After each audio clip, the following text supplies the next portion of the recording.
Salam sejahtera. Rafizi diramal keluar parti, menubuh parti, dan khianat parti. Semuanya itu bohong belaka. Selepas mendiamkan diri, akhirnya Rafizi bersuara. Ini ucapan pertama Rafizi selepas kalah dalam pemilihan timbalan Presiden PKR. Terima kasih, kata Rafizi Ramli. Saya telah mengendalikan banyak kempen politik sebelum ini. Tidak pernah dalam mana-mana kempen itu yang begitu ramai rakyat biasa lantang menyokong dan membina naratif kempen yang memuncak.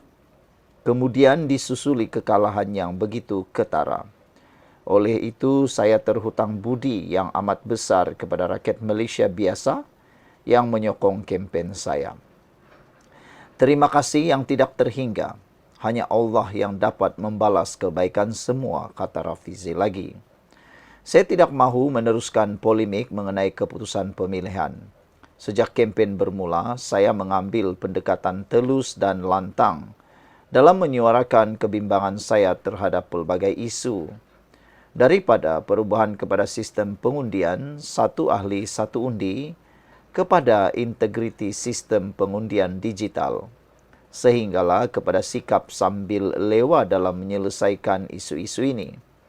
Saya faham rasa kecewa dan putus asa di kalangan ahli biasa PKR dan penyokong. Kita memerlukan masa untuk pulih dari perasaan seolah-olah segala usaha dan dedikasi bertahun-tahun kepada idealisme PKR telah sia-sia. Saya juga manusia biasa, tidak terkecuali daripada rasa yang sama. Walaupun seketika, kata Rafizi, hampir separuh usia dewasa saya, lebih tepat hampir 27 tahun, telah saya curahkan kepada perjuangan ini.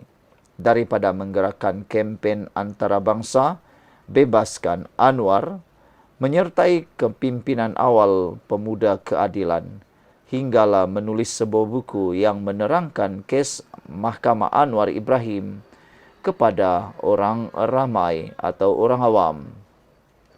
Saya meninggalkan kerja korporat yang baik pada usia yang muda atas permintaan Anwar untuk menjadi ketua staf beliau di Pejabat Penasihat Ekonomi Negeri Selangor.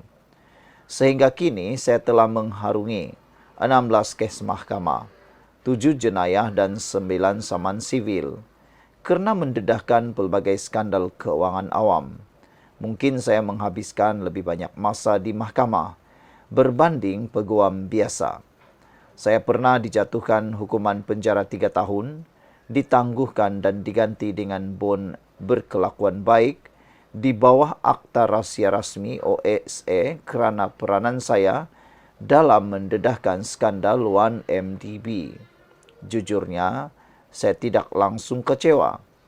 Malah saya rasa agak lega kerana kini saya boleh kembali menjadi orang biasa, diselamatkan dari sandiwara kuasa dan politik kelas tinggi. Saya terjebak di dalam gerakan reformasi sebelum pun PKR dilancarkan kerana sebuah idealisme. Saya mahu melihat perubahan kerajaan secara demokratik berlaku buat pertama kali. Kerana saya percaya persaingan sehat antara parti-parti politik adalah baik untuk rakyat. Saya percaya rakyat berhak mendapatkan pasukan terbaik untuk mentadbir negara. Persaingan mengangkat merit dan memaksa ahli politik lebih bertanggungjawab. Ia adalah penawar kepada budaya rasuah yang berleluasa di kalangan ahli politik kerana mereka boleh dihumban dari kuasa, kata Rafizi lagi. Saya mahu melihat sebuah Malaysia yang majmuk dan progresif kerana kita adalah sebuah negara kecil. Masyarakat majmuk membuka fikiran kita untuk bersaing secara sihat. Ia membolehkan kita belajar antara satu sama lain supaya kita menggarap budaya kerja terbaik. Ia membina insan, kepercayaan dan rasa hormat. Persaingan mempersiapkan kita untuk bersaing di peringkat global. Semua ini mampu membawa kemakmuran dan kehidupan yang jauh lebih baik kepada ramai rakyat Malaysia, kata Rafizi. Saya kekal dalam PKR selama 27 tahun, kata Rafizi lagi. Saya menyertai PKR kerana idealismenya ini dan manfaatnya kepada rakyat. Saya tidak menyertai PKR demi jawatan atau kedudukan menteri, apatah lagi untuk membina kekayaan. Saya faham nasib Anwar Ibrahim berkait rapat dengan PKR. Namun saya percaya keabsahan PKR di mata rakyat melangkaui Anwar atau mana-mana individu. Pemimpin datang dan pergi tetapi idealisme tetap kekal. Saya kekal dalam PKR selama 27 tahun. Lebih lama daripada ramai perintis dan tokoh parti yang lebih kanan. Kerana saya percaya PKR baru berlari anak. Walaupun kita telah menyumbang dalam memberi pencerahan dan mematangkan masyarakat Malaysia, kita masih jauh daripada mencapai matlamat yang dijanjikan idealisme itu. Saya tidak pernah percaya bahawa memegang jawatan dalam kerajaan adalah satu-satunya cara untuk mencapai matlamat itu.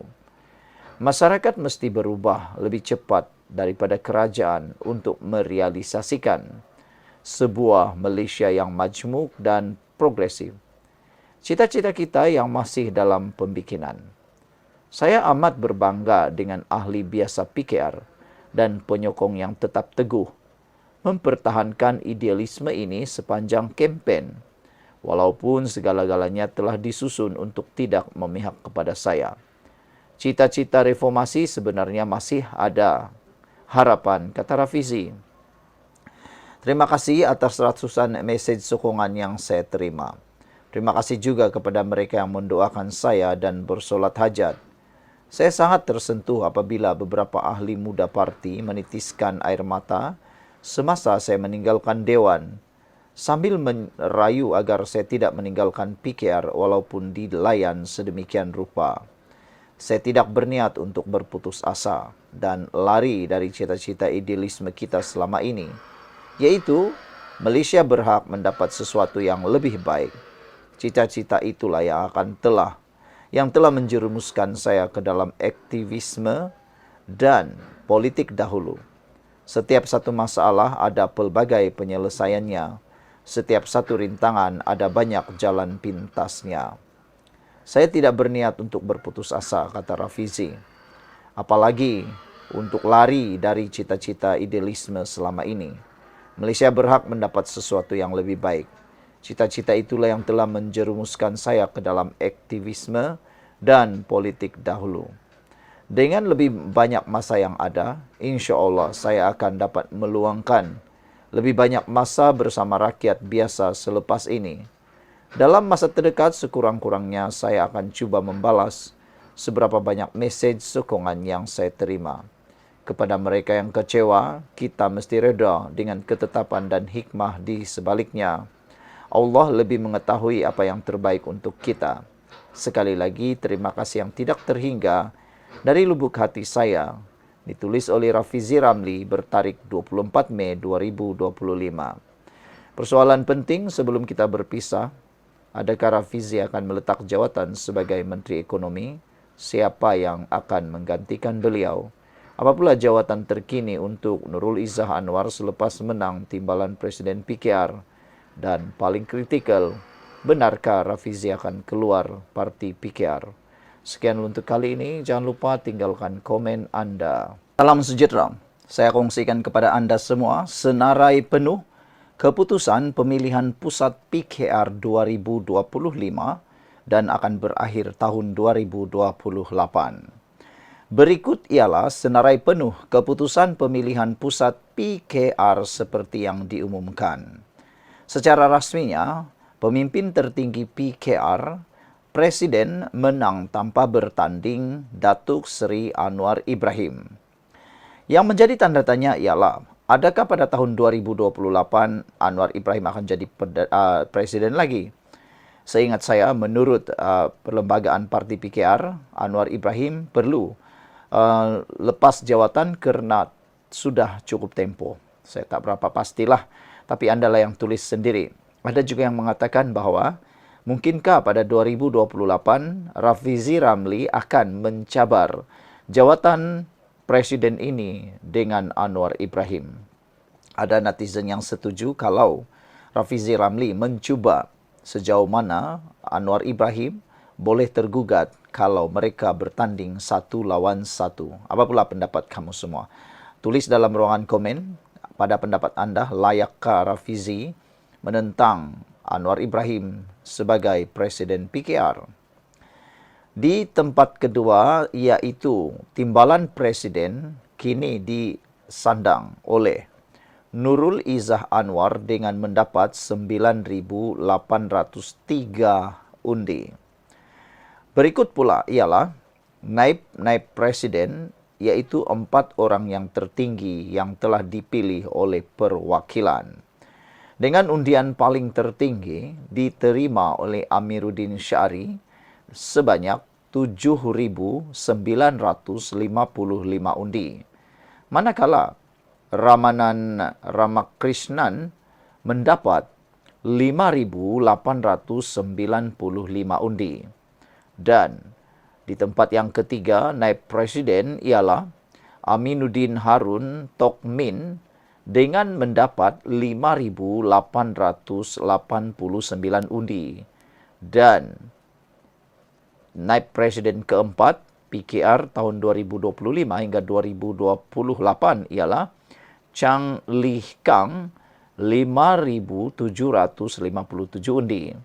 Yang menjadi kontroversi untuk 4 orang pemimpin tertinggi naib presiden PKR ini ialah apabila Ramanan Ramakrishnan memenangi jawatan sebagai muka baru. Ada yang cuba mempersoalkan bagaimana Ramanan atau Ramanan ini boleh mendapat jawatan naib presiden walhal beliau baru sahaja menyertai PKR. Dan berikut pula Majlis Pimpinan Pusat MPP, antara calon yang mendapat undi tertinggi ialah Fahmi Fadzil 4.811 undi. Kedua, Adam Adli 4.798 undi. Ketiga, Chan Ming Kai 4.753 undi. Keempat, Gunaraja R. George 4.699. Kelima, Azlan Helmi 4.699.